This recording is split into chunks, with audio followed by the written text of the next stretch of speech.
Ako po si Monty JV at sa video na to ay share ko po sa inyo kung paano po mag-upload ng Premiere sa YouTube Studio.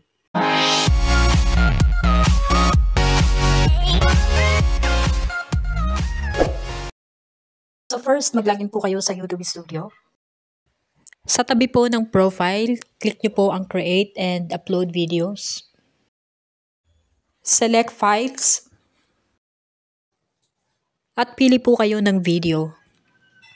Maglagay na po kayo ng title, description, at kung nakagawa po kayo ng thumbnail, i-upload nyo po. Scroll down and select No, it's not made for kids. Next, on po yung ads and click Done. Next, scroll down, select None of the above. Submit ratings.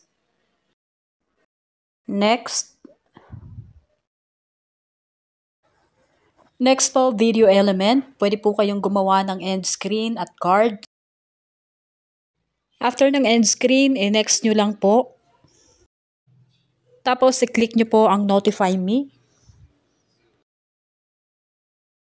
Next. Dito na po tayo sa Visibility. Click po ang Public. Set as Instant Premiere. Select a date. Pag nakapili na po ng date, i-check lang po ang Set as Premiere and Set up Premiere. Tapos madadirect na po tayo sa countdown.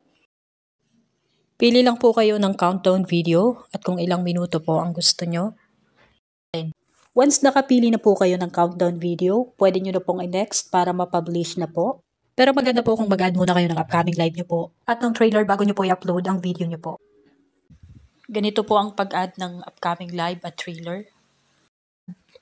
Pili po kayo ng upcoming live. Ganon din po sa trailer. Click nyo lang po ang add.